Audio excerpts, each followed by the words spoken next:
જડ ભરત એના વિશે બહુ ઓછા લોકોને ખબર છે. વ્યાસ ભગવાને ભાગવતની અંદર જડ ભરતની વાર્તા લખી છે. આ ભરત એમના આગળના જન્મમાં એક ઋષિ હતા. એ ઋષિ પાસે એક વખત એક હરણીનું બચ્ચું આવ્યું. એની માં મરી ગઈ. એકદમ મેઘની ગર્જના થઈ તો હરણીને પ્રસવ થયો અને બચ્ચું જન્મ્યું. પણ હરણી મરી ગઈ. એની માં એ એકદમ ઘણા વખત એવું બને કઈ એક્સિડન્ટ, એનું આયુષ્ય પૂરું થઈ ગયું તો મરી ગઈ. એટલે બચ્ચું એકલું પડ્યું. હવે માં મરી ગઈ, ખાય શું? તો પેલા ઋષિએ જોયું કે આ બચ્ચું, એની માં મરી ગઈ છે, બચ્ચું એકલું છે, તો એને ઘરે લઈ આવે આશ્રમમાં. પછી એને ઉછેર્યું, દૂધ પીવડાવ્યું. પછી એને એટલી બધી એની આસક્તિ થઈ ગઈ કે ઋષિ જ્યાં જાય ત્યાં પેલું બચ્ચું પાછળ ને પાછળ જાય, જોડે ને જોડે જ. અને આ જે મૂંગા પ્રાણી હોય ને એને બહુ એકદમ પ્રેમ આપણે કરીએ ને તો એ આપણને પાછો એટલો જ પ્રેમ કરે કે નહીં? કોઈ લોકો કૂતરા કેમ પાળે ખબર છે? કૂતરા તમને જોઈને પાછા એ તમને એટલો પ્રેમ કરે. જેને પાળ્યા હશે ને ખબર હશે, છે ને? બહુ પ્રેમ કરે. ગાય, બળદ આ બધા બહુ પ્રેમ કરે. તમે આ બિલાડી બચ્ચું પાળશો ને તો એ પણ જો પાળશો તો પ્રેમ બહુ કરશે તમને. તમારે આગળ આમ શું કે ગુલાંટી ખાય ને આવું બધું બહુ કરે. તો હરણનું બચ્ચું બહુ પ્રેમ કરતું હતું. ઋષિને પણ એના પર બહુ પ્રેમ થઈ ગયો.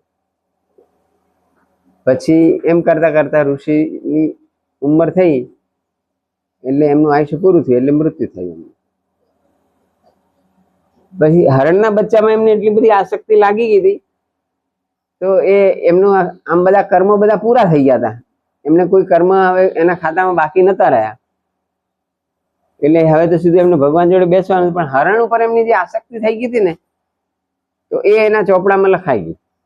એનો બીજો જન્મ હરણનો આવ્યો. હરણનો આવ્યો તો એ અવતાર એમને આખો પૂરો કર્યો.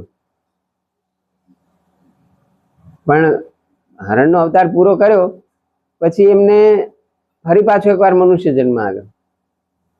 પણ એમને પેલી સ્મૃતિ હતી, મેં આપણે કહ્યું ને કે બહુ ઉચ્ચ કોટીના જીવો હોય એમને એમના પાછળના જન્મ યાદ રહે, પૂર્વજન્મ.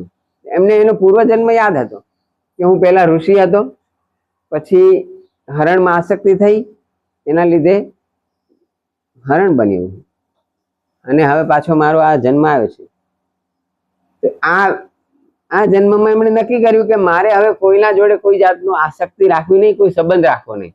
એટલે કોઈ કર્મ મારે થાય નહીં, એટલે મારે બીજો જન્મ આવે જ નહીં. તો એવા જેવા જન્મ્યા ને એવા જડ જેવા થઈ ગયા. કશું કરવાનું જ નહીં, આખો દિવસ ખાવાનું પીવાનું હુઈ રહેવાનું બસ.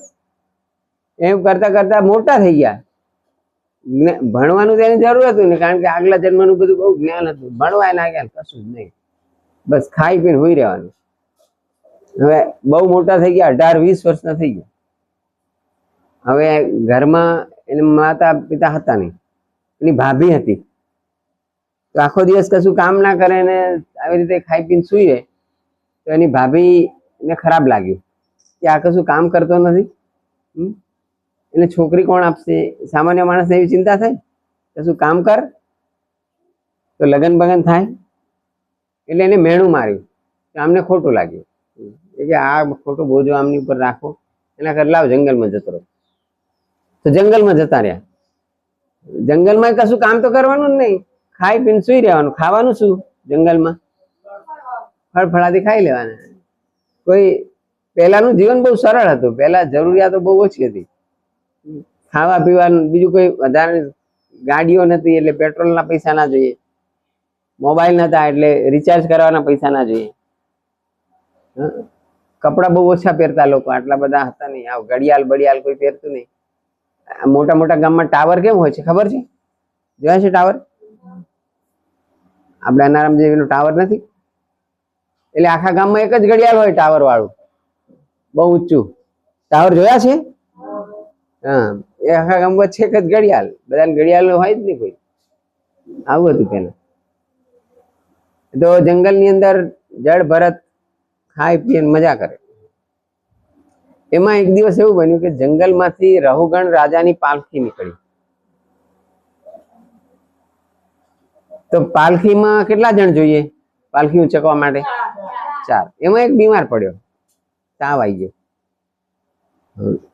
3 જણથી પાલખી ચાલે? ચોથો છેડો નમી જાય ને, એટલે ચોથો જણ તો જોઈએ. એટલે રહુગણ રાજાએ આદેશ કર્યો કે આજુબાજુમાં જાઓ અને પાલખી ઉપાડે એવો કોઈ માણસ શોધી લાવો, પકડી લાવો. એટલે પાલખી ત્યાં મૂકી અને બાકીના 3 જણ હતા એ શોધવા નીકળ્યા. શોધતા શોધતા એને આ જંગલની અંદર કોણ મળ્યું? જળ ભરત. એ તો આમ મસ્તી સુતેલા, ખાઈ પીને, અને કોઈ ચિંતા ના હોય ને, કોઈ જાતની ટેન્શન કોમ્પ્રેશન, કોઈ ફિકર ના હોય. ચિંતા કરવાની જેમ ખરેખર કોઈ કરવાની જ ના હોય, પણ લોકો કરે છે. ચિંતા કરમાં તારું ધ્યાન રાખે છે ભગવાન, આવું ભાવગીત છે. ચિંતા કરવાની ના હોય. ચિંતા ના કરો ને તો તમારું શરીર બહુ અલમસ્ત બને. કોઈ ટેન્શન ના હોય. એટલે જેને બહુ વજન હોય ને, બહુ બોડી હોય ને,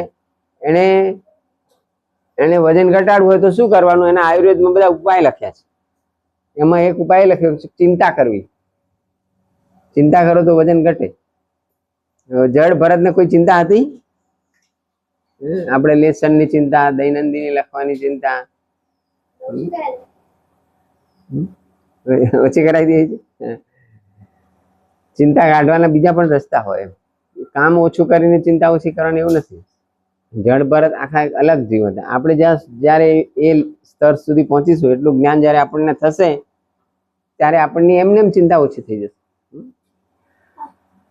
તો જળ ભરતને એ લોકો કીધું, ચાલે કેમ સૂતો છે, ચાલ. જળ ભરત તો કેવા, એને કશું આ તો કોઈ પ્રોબ્લેમ જ નતો. એ તો ઉભા થઈને ચાલવા માંડે. અને કીધું કે આ પાલખી ઉપાડ. લઈ આવ્યા રાજા પાસે, પાલખી ઉપાડ. એને ઉપાડી લીધી. ઉપાડીને ચાલવા લાગ્યા.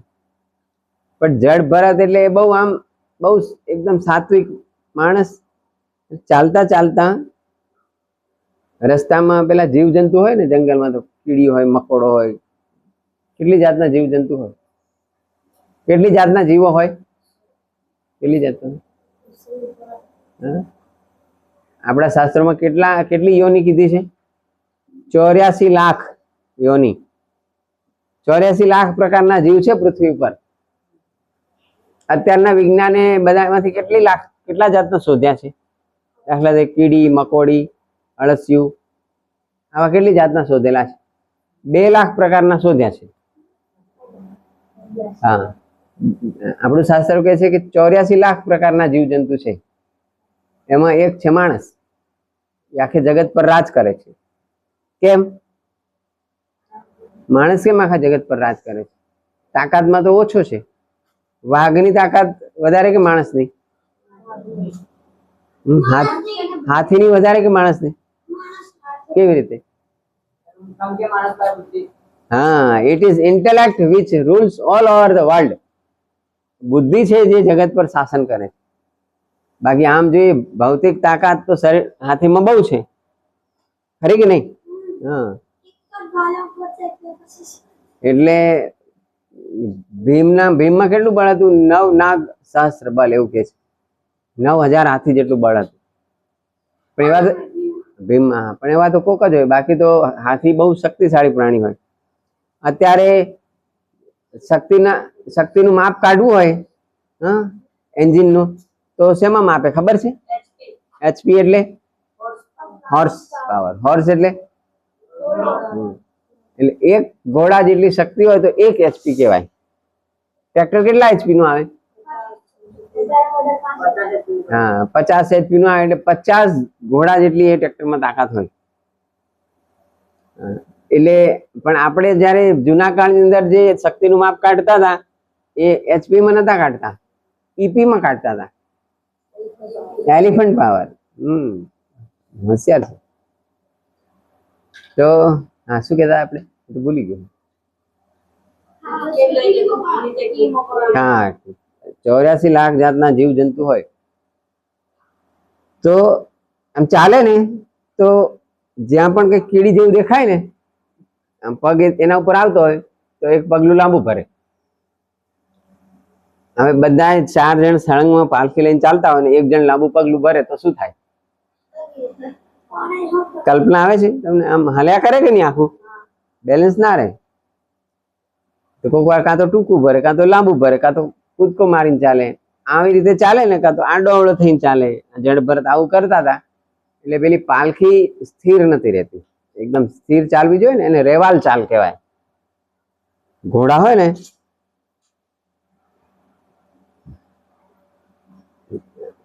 એટલે જે ચાલતા હોય ને તો આમ ઉછળી ઉછળીને ચાલે. જોયું છે? પેલો એનો સવાર હોય ને આમ આમ આમ હલ્યા કરે ઉપર. જોયું છે ઘોડો ચાલતો હોય ત્યારે?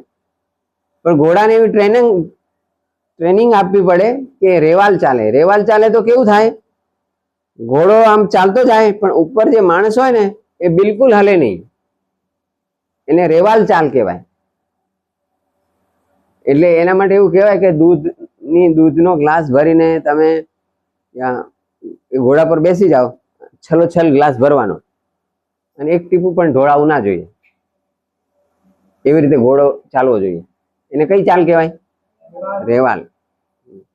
હવે આ જડ ભરત રેવાલ ચાલ ચાલતા હતા તો રાજા ગુસ્સે થઈ ગયો અને એને ગાળો આપવા લાગ્યો.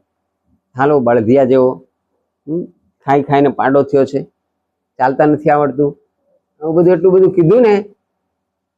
જડ ભરત નો તો કશું અસર જ નહીં. આપણને કોઈ કેમ કે આ બળદિયા જેવો તો શું થાય? હા, ગુસ્સો આવી જાય ને. જડ ભરત નો તો કોઈ અસર જ નહીં. રાજા વિચાર કરવા લાગ્યો, આનો બેરો છે કે શું? આને હું આટલું કઉ છું, અસર જ કેમ નહીં થતી કશું આને?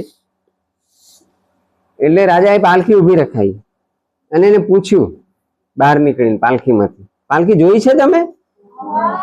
બહાર નીકળીને પેલા પૂછ્યું એમ કે ભાઈ હું તને આટલું બધું કઉ છું, તને સમજણ પડે છે કે નહીં? સાંભળે છે કે નહીં તું? તો ભરતે પછી જવાબ આપ્યો કે મહારાજ, તમે જે કહો છો, તમે જે ગાળો દો છો બધું એ તમે આ શરીરને આપો છો, મને થોડું તમે કહો છો કશું. હું આ શરીર નથી, શરીર કરતા હું જુદો છું. શરીર શરીર છે ને હું તો આત્મા છું. રાજા વિચારવું પડી ગયો. રાજા તો આત્મજ્ઞાન લેવા જતો હતો, જંગલમાંથી જતો હતો ને, એમના બીજા કોઈ ગુરુ પાસે આત્મજ્ઞાન લેવા જતો હતો. તો રાજા વિચાર કરવા લાગ્યો, આત્મજ્ઞાનની વાત તો આ કરે છે, શરીર એટલે હું નથી, શરીર કરતા હું જુદો છું. આપણને એવું લાગે છે કોઈ દિવસ? આપણને શરીર એટલે જ આપણે લાગીએ કે નહીં? વાગે એટલે આપણે દોડતા દોડતા આવીએ. વાગ્યું, કોને વાગ્યું? મને વાગ્યું એમ કહીએ ને, મને વાગ્યું, શરીરને વાગ્યું છે.